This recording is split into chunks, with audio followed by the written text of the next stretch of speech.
তো আজকে যে আলোচ্য বিষয়গুলো ছিল এর মধ্যে আর্টিকেল 70 ছিল।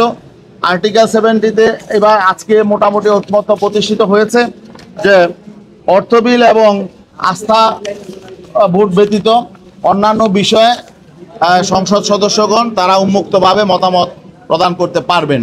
এই বিষয়টা আজকে সবাই মিলে ঐক্যমত হয়েছে। আরও দুটো বিষয় ছিল, এখানে প্রস্তাব ছিল বিএনপি সহ কয়েকটা রাজনৈতিক দলের।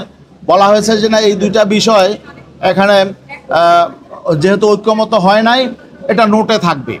পরবর্তীতে তারা সেখানে তাদের নির্বাচনী ইশতেহারে তারা যুক্ত করবে, পরবর্তী পার্লামেন্টে তাদের সুযোগ হলে তারা এগুলো সংস্কার করবে।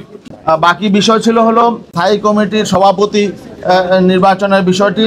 সেখানেও মোটামুটি ঐকমত্য হয়েছে যে চারটি বিষয় যেমন public accounts committee, privilege committee, তারপরে ইন্টিমেশন কমিটি, পাবলিক অ্যাভারটেকিং কমিটি, এই কমিটিগুলো এই চারটা কমিটি বিরোধী দলের হাতে থাকবে।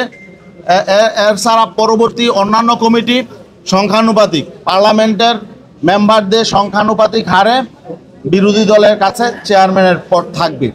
এই দুইটা বিষয় ঐকমত্য হয়েছে। বাকি আরেকটা বিষয় এখন আলোচনা চলছে, সেটা হলো সংসদে নারী আসন। এখানে সংস্কার কমিশনের প্রস্তাব, ঐক্যমত্য কমিশনের প্রস্তাব 100 আসনে সংরক্ষিত নারী আসন 100 করা, 400 আসনের মধ্যে। এটা নিয়ে আলোচনা চলছে। আমরা একটা বিষয় বলেছিলাম যে আসলে তো এই সংস্কার কমিশনগুলো করা হয়েছে যাতে নাকি আগামীতে দেশ সঠিকভাবে পরিচালিত হয়, আগামীতে কেউ কর্তৃত্ববাদী শাসন কায়েম করতে না পারে, স্বৈরাচারী ভূমিকা পালন করতে না পারে, এবং ফেসিবাদ যাতে আবার জেগে না বসতে পারে, দেশ যাতে সঠিকভাবে পরিচালিত হয়। এর সাথে নারী আসনের সম্পর্কটা কি? তাইলে কি বিগত দিনে সংসদে নারী আসন কম থাকার কারণে দেশ সংকটে ছিল, স্বৈরাচার প্রতিষ্ঠা হয়েছিল, ফেসিবাদী শাসন কায়েম হয়েছিল? এমনটা তো মনে হয় না।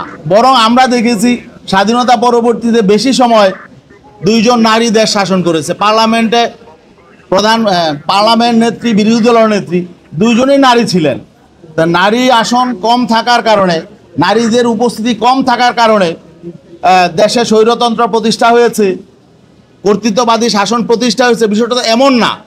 এটা নিয়ে এত আসলে এরকম ভাবে সংস্কার কমিশন এতটা চাপাচাপি করছেন যে 100 আসন হতেই হবে। এখানে তো নারীদের জন্য কোনো বাইন্ডিংস নেই, বরং এখানে তাদের 300 আসনে, এখন যে বর্তমান বিদ্যমান 300 আসন নিয়ে তাদের প্রতিদ্বন্দ্বিতা করার সুযোগ আছে, সবারই ইকুয়াল রাইট আছে। তা এদের সংরক্ষণ করতে হবে কেন? যারা এখানে, আমরা তো বলছি যে নারীদের এখানে সম্মান বৃদ্ধির কোনো কারণ নেই, এদের জন্য আসন সংরক্ষণ করলে যে এদের সম্মান বৃদ্ধি পাবে, বিষয়টা তো এমন নয়। বরং তাদের জন্য সম্মানের জায়গা হলো তারা এই 300 আসনেই প্রতিদ্বন্দ্বিতা করুক।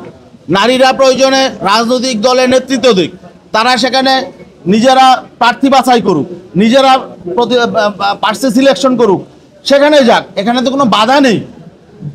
আমরা বলেছি যে তাদের সম্মান এবং মর্যাদা এই সংরক্ষিত আসনের দ্বারা সংরক্ষণ হবে না, বরং আমরা যেটা বলছি যে যেহেতু বৈষম্য বিরোধী আন্দোলন হয়েছে, এখানে কোনো বৈষম্য প্রয়োজন নেই।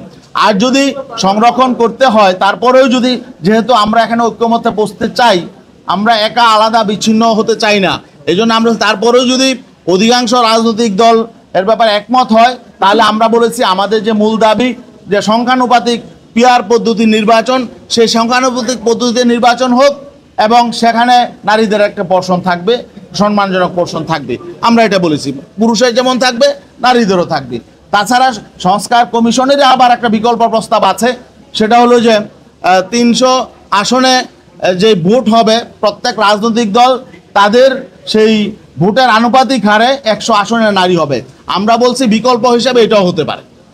বিকল্প হিসাবে যদি সংখ্যানুপাতিক নির্বাচন নিম্নকক্ষ উচ্চকক্ষে, সেটা আমাদের মূল দাবি, সেটাও যদি না হয়, তাহলে বিকল্প হিসাবে সংস্কার কমিশন থেকে যে বিকল্প প্রস্তাব এসেছে যে সংখ্যানুপাতিক পদ্ধতিতে নারী আসন নির্ধারণ করা, আমরা এর সাথেও আমরা একমত আছি।